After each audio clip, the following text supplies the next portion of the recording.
बस एक दिक्कत हुई, फ्राइडे को हम हाई से बहुत ज़्यादा स्लिप हो गए, 160 पॉइंट के करीब। खैर पहले सपोर्ट की बात करते हैं, गिफ्ट निफ्टी बता रहा हम नीचे खुलेंगे 23,350 से 23,398 आशीष, ये सपोर्ट जोन है। फ्राइडे का लो था 23,398, ऑप्शन का बेस है 23,350। ये जोन अगर करेगा तो बहुत ब्यूटीफुली वर्क करेगा, क्योंकि उसके बाद बड़ा सपोर्ट आएगा आपका 23,123 से 23,350 10 और 20 डे में। नॉर्मली मैं कह देता अगर ये न्यूज़ नहीं आई होती कि खुलते ही बाय कर लें, ठीक है, लेकिन आज मैं कहूँगा कि थोड़ी जल्दबाजी ना करें, देख लें मार्केट पर आधा एक घंटा इस पे इम्पैक्ट आ रहा है या नहीं आ रहा है, ठीक है। तो इसके लिए 23,398 के ऊपर अगर स्टेबिलिटी दिखे आपको तभी लीजिए, मतलब जितना मर्जी गिर जाए उसके बाद एक रिकवरी हो 23,398 के ऊपर टिक जाए तभी लें, और एक स्टॉप लॉस रखें आज का लो, जो भी लो होगा वो। अब मैं इसलिए एक पर्टिकुलर पॉइंट नहीं बता रहा हूँ कि मुझे नहीं पता आज लो कहाँ पर होगा पहले घंटे में, ठीक है। तो इसके लिए अगर वो ट्रेड चली तो रेजिस्टेंस कहाँ मिलेगी, पहली तो 23,500 550 पर। अब आप कहेंगे कि 23,501 पर तो बंद ही हुए थे, हाँ, लेकिन खुलेंगे तो 100 पॉइंट नीचे ना, तो इसके लिए 23,500 23,550 पर पहली रेजिस्टेंस मिलेगी, और उसके बाद बड़ी रेजिस्टेंस मिलेगी आपको 23,550 से 23,650, जो बेसिकली प्रॉफिट बुकिंग के जोन होंगे अगर आप डे ट्रेडर हैं तो। ब्यूटीफुल, ये है निफ्टी का आज का मंडे का अप्रोच। लेकिन टॉक ऑफ द टाउन था पिछले हफ्ते तो निफ्टी बैंक, वो एफआईआईज लौटे, कैश मार्केट में खरीदारी शुरू हुई, एचडीएफसी बैंक रुका नहीं, बहुत सपोर्ट करा। पिछले हफ्ते Nifty week on week flat था और निफ्टी बैंक 3% से ज्यादा के गेन्स, इस तरह का मूव इस पॉकेट में बना था। अब जहां खड़े हैं इसके बाद समीकरण कैसे बैठ रहे हैं? देखिए Nifty bank relatively stronger index है। हम ना जब मैं छुट्टी पे गया था उससे पहले एक बात हुई थी मेरी कि ये जो डिफरेंशियल रह गया था निफ्टी और बैंक निफ्टी का, वो पूरा होना है, वो किसी एक दिन में ही हो जाएगा। वो आई थिंक एक्सपायरी वाले दिन या उससे एक दिन पहले हो गया, तो वो मूव आना था।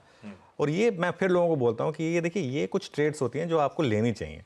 जैसे उस समय क्लियर हो गया था कि डिफरेंशियल क्यों रहेगा, जब वो होना ही था तो वो मामला पूरा का पूरा हो गया। अब वो ट्रेड पूरी हो चुकी है बैंक निफ्टी पर। अब बैंक निफ्टी उसी तरीके से रिएक्ट करेगा जिस तरीके से ओवरऑल मार्केट रिएक्ट करेगा। यहाँ पर सपोर्ट क्या है, पहले 51,225 से लेके 51,300 फ्राइडे का लो है, और ऑप्शंस बेस्ड दोनों यहीं पर है। और बड़ा सपोर्ट है आपका 5600 से लेके 51,170। इतना स्ट्रेच हो गया बैंक निफ्टी कि 5 और 10 डे एक्सपोनेंशियल मूविंग एवरेज भी इतने नीचे हैं। तो इसके लिए तो थोड़ा वेट करें मार्केट के मूविंग एवरेज को कैचअप करने के लिए। रेजिस्टेंस कहाँ पर है, 51,650 टू 51,750 फर्स्ट, और फिर 51,900 टू 5200।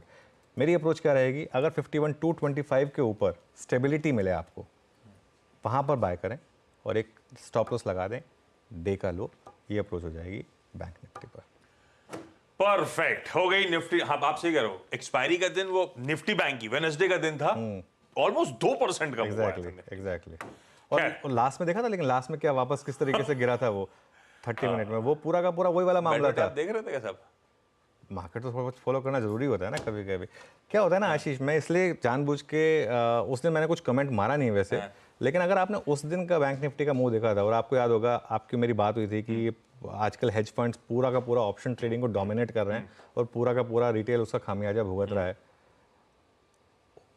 अब मुझे बताइए उस दिन क्या ट्रिगर था जो मार्केट बैंक निफ्टी इस तरीके से ऊपर भागा, उसके बाद 3 बजे इस तरीके कहाँ 2 से 3 तक पूरा कॉल्स में पैसा बना, और उसके बाद 3 से 3:30 पूरा पुट में पैसा बना।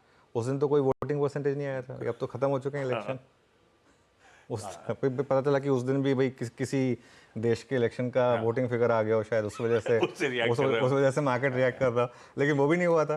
तो ये मामला है। मैं ना बार बार कहता हूँ, बहुत लोग मुझे कहते हैं कि आप खुद कहते हैं 3 PM मूव, मैं कह रहा हूँ कि 3 PM मूव। मैं ये देखिए, मैं अगेन ना क्या होता है ना, लोग थोड़ा कंफ्यूज हो जाते हैं एक चीज़ को लेकर।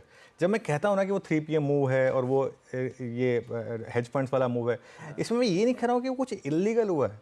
मैं सिंपल एक लोगों को एक चीज़ बताने की कोशिश कर रहा हूँ कि अगर आप एक ऑप्शन ट्रेडर हैं जो नॉर्मल मैनुअल ट्रेडिंग कर रहे हैं, आपके सामने मशीनें बैठी हैं जिनके पास करोड़ों डॉलर्स के फंड्स हैं, ठीक है, आप उनके साथ compete कर रहे हैं। हो सकता है आप जीत भी जाए, लेकिन रिस्क आपके अगेंस्ट है। मैं ये चीज़ कहने की कोशिश करता हूँ। मैंने कभी नहीं कहा कि मामला कि मार्केट में कुछ गड़बड़ हुई है। मैंने हमेशा ये बोला था कि नहीं, वो जो एक्सपायरी रिलेटेड मूव्स हैं काफ़ी इंटरेस्टिंग हो जाते हैं। बिल्कुल ठीक, ये हो गई